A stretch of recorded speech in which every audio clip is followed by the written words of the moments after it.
Alors nous revoilà, là on va poser la poste du Webasto. On a avancé pas mal dans les travaux électriques, on va remonter les parois bientôt. Donc on a posé notre isolant sur les côtés. On doit encore garnir les tours, en fait c'est pour ça qu'on est en train de poser le Webasto pour finir de passer les câbles. Donc Webasto, pourquoi on a choisi un Webasto chinois que Autotherm ou Webasto d'origine? Enfin c'est un chauffage au gasoil. Ben, tout simplement parce que ça fait quelques années qu'on en a un et on n'a jamais été embêté. On n'a jamais eu aucun souci. La régulation ça va très bien. Donc pour ceux qui critiquent ces Webasto, soit se disant que c'est pas des bonnes marques, tout ça, sûr que c'est pas une marque, mais ça va super bien pour l'usage qu'on en fait. Nous ça fait, on l'a utilisé pendant 4 hivers sans souci. Donc petit nettoyage, il faut quand même bien nettoyer quand même la poussière, surtout si vous avez des chiens, des chats, les poils ils rentrent dedans, c'est comme n'importe quel Webasto. On a eu une vraie marque Webasto sur un Volkswagen T5 California auparavant, et ben c'était pas top parce que c'est déjà tombé en panne, c'est un peu galère. Et ça pour réparer ça va super bien, on l'achète n'importe où, enfin n'importe où sur les sites internet, on a payé 140 €. Donc petite modif qu'on fait, c'est juste couper les câbles. On a un faisceau électrique qui est livré avec. On a du tuyau. Ce tuyau c'est pour le gasoil en fait, pour l'alimentation. On a le réservoir qui est livré avec. C'est vraiment un pack complet. On a les jauges de réservoir qui sont livrées à percer. Donc diamètre de perçage c'est 25 au cas où, si jamais il y en a qui voudraient percer. Ici on a la petite gaine de chauffage, bon on en rajoute un petit peu parce que nous on doit aller un peu plus loin, donc on va aller en acheter, on va essayer d'en trouver du bon quand même.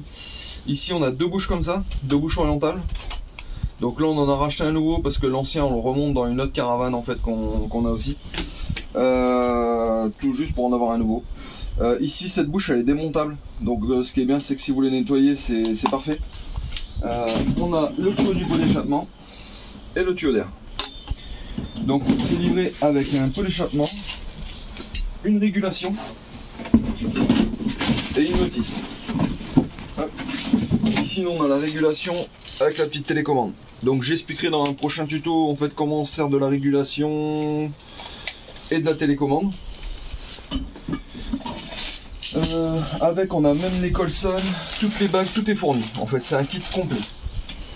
Donc on a la petite pompe aussi. Et le petit filtre nettoyé chaque année, donc c'est pas mal si vous mettez un peu du gasoil, un peu qui vient des jerrycans ou autre. Et nous on avait acheté ça, ce petit système, on avait acheté ça sur Amazon aussi, donc ça évite de vibrer la pompe et franchement dans le camion on l'entend vachement moins. Donc on n'entend plus le petit tic tic tic tic tic très très fort en fait de l'extérieur même à l'intérieur. Il y a juste la soufflerie qu'on entend quand même à l'intérieur. Mais la soufflerie ça va, c'est n'importe quel chauffage qui fait de la soufflerie.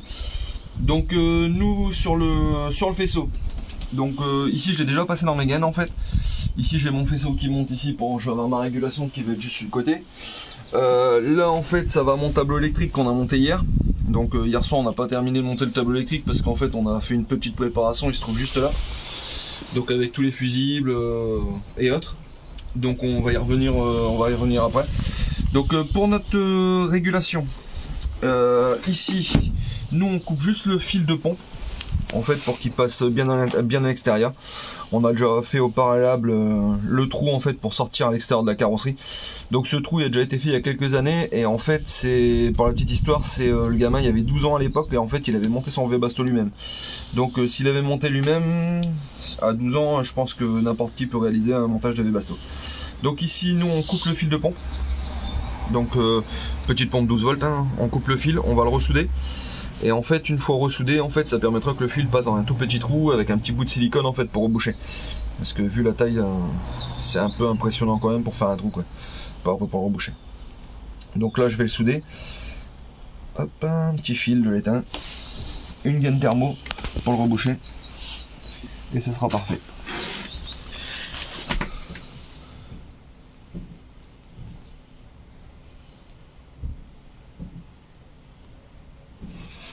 Hop.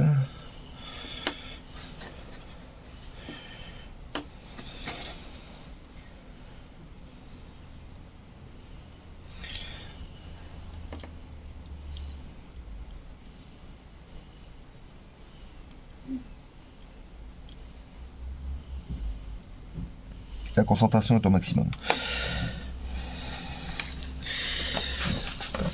Faire attention de pas se brûler.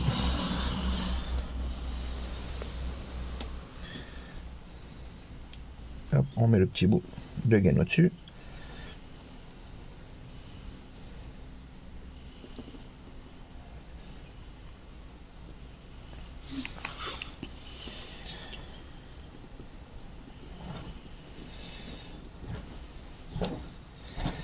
Après, si vous n'avez pas de gaine, vous pouvez le faire au Chatterton aussi, hein, mais c'est plus ou moins mieux que de la gaine, quoi. Je vais me tirer un petit peu.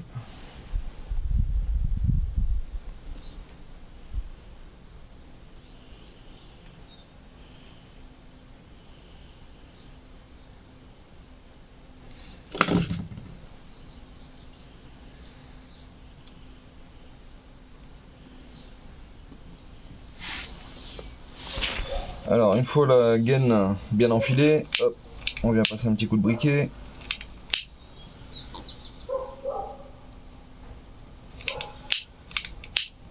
Donc ça se rétracte.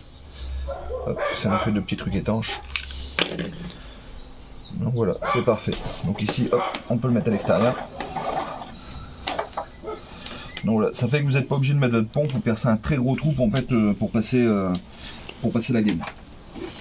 Donc après, ben, ici, soulevé basto, hop, vous avez cette petite tétine où il faut enfiler le tube de gasoil. Donc vous avez échappement et ici admission d'air.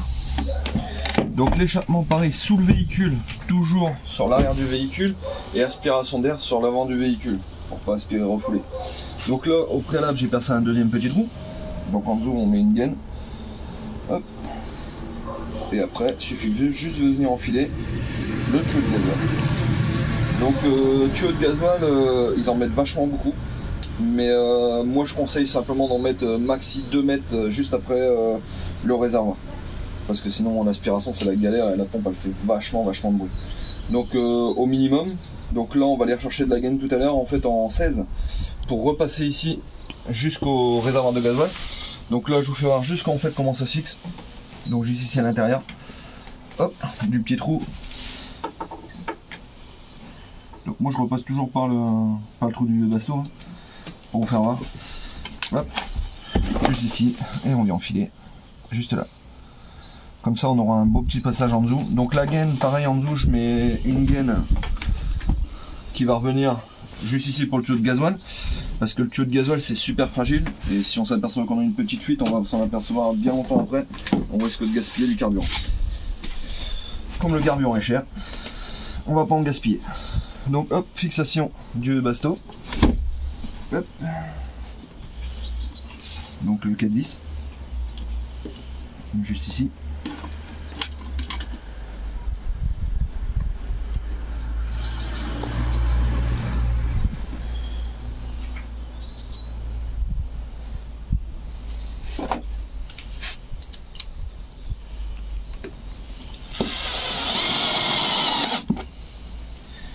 Ok.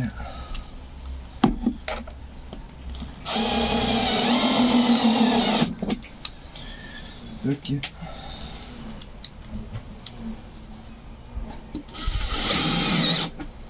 Donc juste maintenant, rien de bien compliqué. Voilà, notre V-Basto est fixé. Donc après, bah, pour la gaine d'air, on passera ici pour le mettre dans les meubles. Notre réservoir, on ira le fixer ici dans le meuble, qui est ici prévu pour nous. Et à l'extérieur, on vous fera voir qu'on va poser le tuyau d'échappement. Donc le tuyau d'échappement, je vous referai un petit tuto vers la fin en fait, parce que ça va être juste sur l'extérieur, juste sur la finition. On doit passer un petit coup de blackson sur le dessous du camion, pour dire de bien le protéger. Donc on va y passer le coup de blackson, et en dernier, on mettra le réservoir et l'échappement. Voilà. À tout à l'heure. Alors petite technique pour percer un réservoir de gasoil, des petits bastos chinois. Donc on perce un petit trou de 8, comme c'est du 7,7, donc on envoie jusqu'à 7,9. Donc on perce un petit trou de 8. Hop. Ici on passe un fil à pêche. De l'autre côté on met la petite vis pour pouvoir tirer. Le fil à pêche, on le passe dans la tétine en premier. Hop. Je mets un petit plan de blocage. Il y a un tuto pêche. Hop.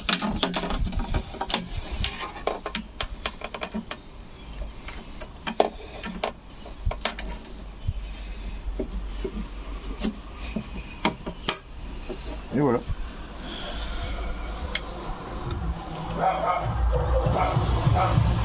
On retire le plan.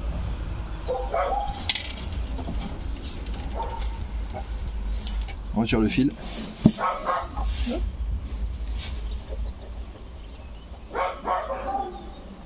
Le petit joint torec.